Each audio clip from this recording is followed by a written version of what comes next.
You change the world is really a theme that comes back constantly in coaching, in mediation. You can see and watch and hear how much people can really impact other people. And this is what I welcome Katherine tonight to do with us, because Katherine is someone who, like me and many others out there, dedicates a lot of time with family, with work, professional obligations, accountability. All of that happen to her every single day. And with the challenges, nevertheless, Katherine is one of the rare people that I met who is a very authentic person. So, Katherine, welcome. Thank you for being here. Andre, thank you so much for having me. It's a pleasure to be here. Uh, I am not quite sure what to expect, but I trust you. We've had a great relationship and only positive experiences. So I'm looking forward to talking with you, and I'll probably learn something too. So that's good. Okay, we all do, believe me. So, Katherine, if we want to say who Katherine is, what would you say? Who is Catherine? Ooh, I I'm the kind of person who's very much what you see is what you get. Right. And I have a I have a I guess my life has been sort of started out very much like a dystopian science fiction novel. And then around the age of 10, it turned into the American dream. So it's a very interesting background, and especially lately, in the last 5 years or so, as I've hit, officially middle age and beyond, um, the way I've been thinking about who I am and how I want to be in the world is definitely been evolving quickly. So, what is that American dream about, if you would describe it in a few words?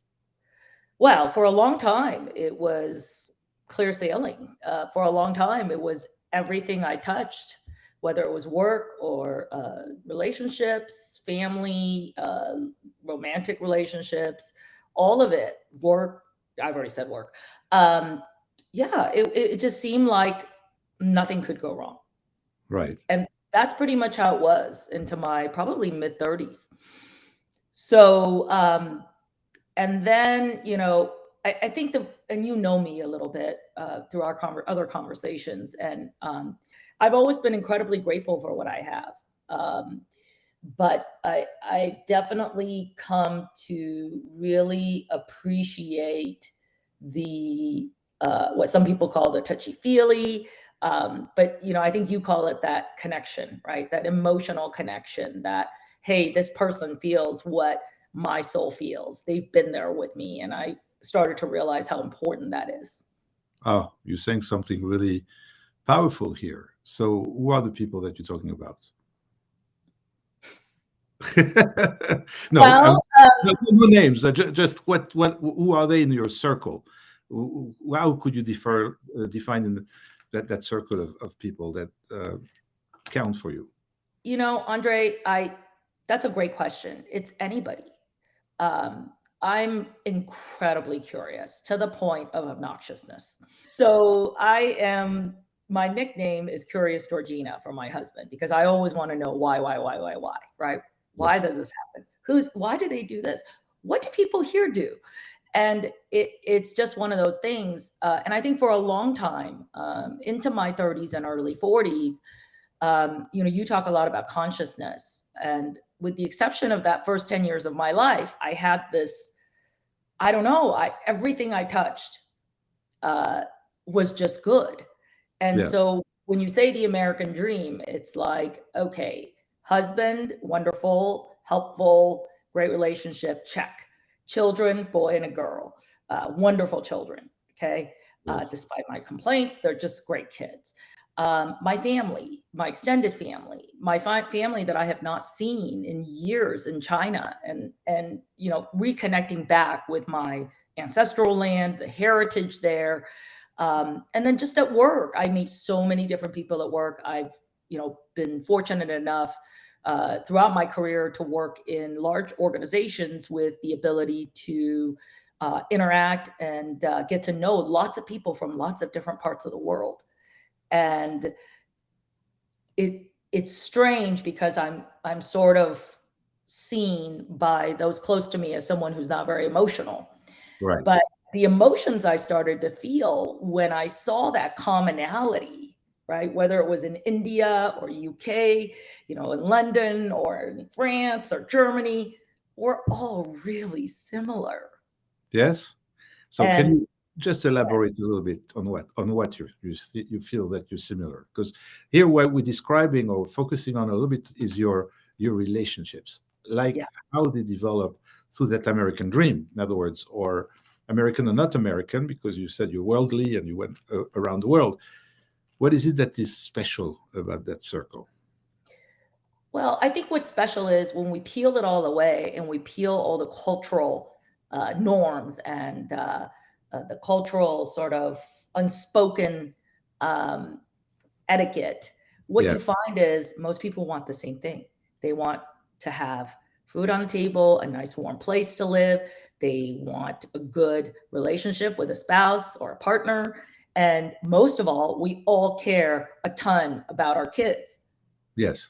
And then when you peel back that and you're able to interact and connect with an individual on that human to human level, um, a great way to say it is I can't understand why there are such things as us and them, or prejudice of any kind, because we're all the same.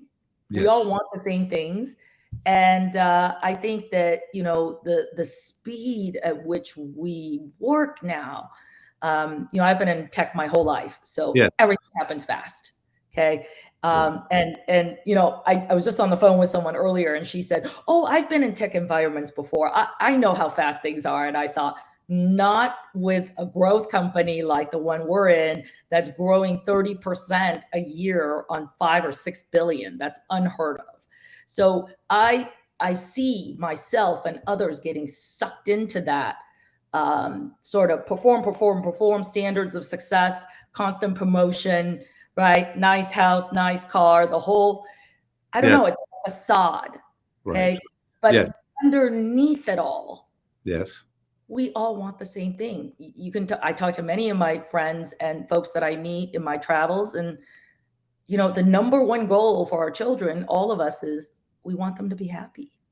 Nobody's saying I want my kid to be a CEO or a doctor or whatever it is. They're just saying I want my kid to be happy.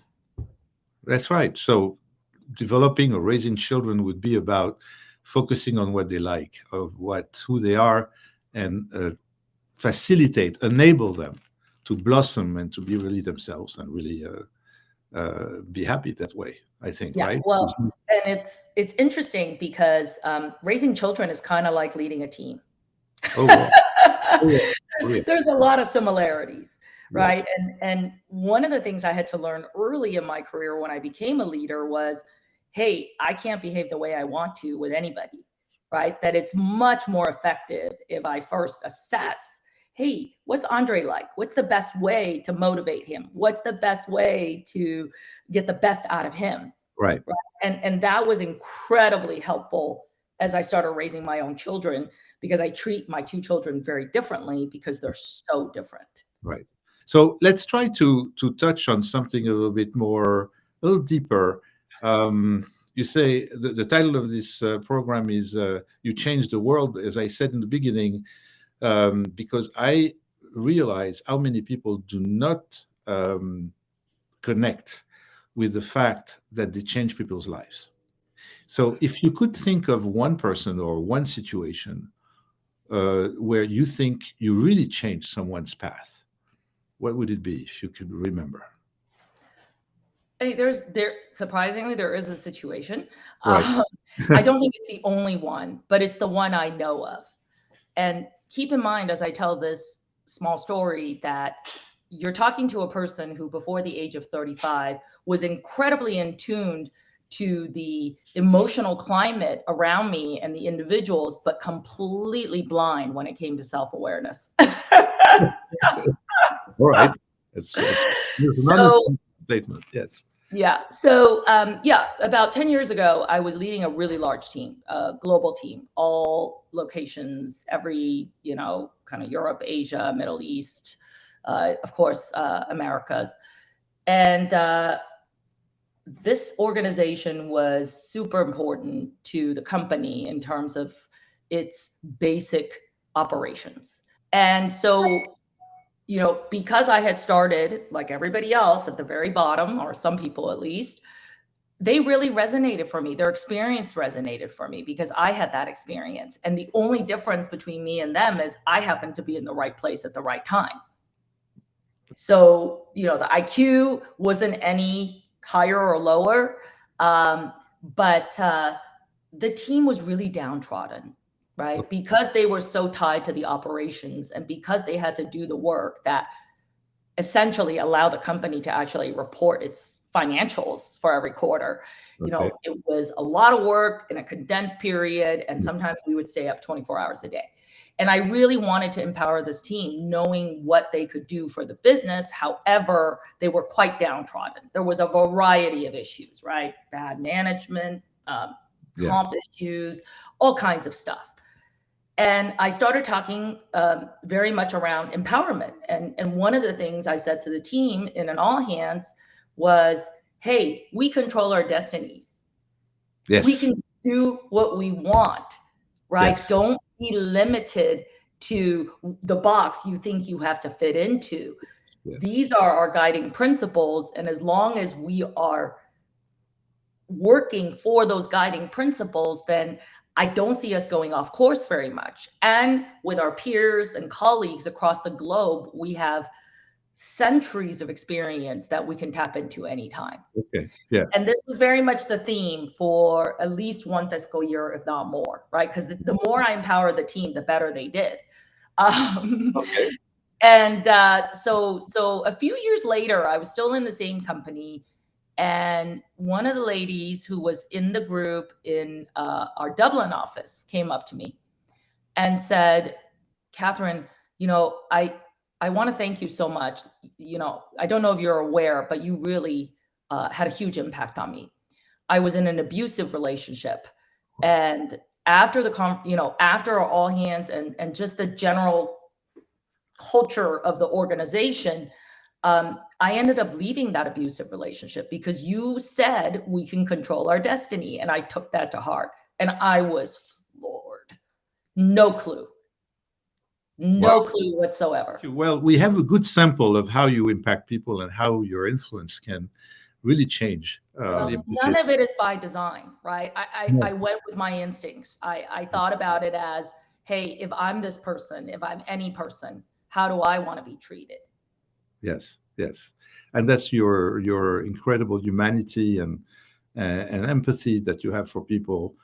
I think the word trust is important. You are creating a relationship of trust, and try. that's okay. Imagine when you are inheriting a new team like that. It's the number one priority. You cannot lead anybody if there is not certain level of trust and That's mutual trust. Okay. That's Well, true. on these very beautiful words, I would like to invite you back one day. Maybe we'll talk about not something exactly the same, but in the context more of maybe anybody's lives, the life path, not necessarily work, and how people can interact in this new 21st century, and especially when they are so virtual or have been so individually absorbed, right? When people have been absorbed like that, there is a disconnect. And I think that people like you can reconnect everything. There is really need of people and leaders that bring people back to some kind of a relationship and connectivity. Do you agree with that? Absolutely. It's all about relationships. But it's a genuine relationship. It's one where you and the other person actually care for each other as living, breathing human beings. And that I think that's a big difference from what, our society does today. Katherine, I cannot thank you enough for joining me today on this program, because you changed the world, and everybody changed the world. And I really hope that they got something from this. Anyway, I did. And Well, I'm in good company with another world changer. So yes. Yeah. Okay, thank you. Good luck for everything that you do, and stay healthy. Will do. Thank you. You as well. Take care, Thank Andre. you. Take care. Bye Bye. now. Bye-bye.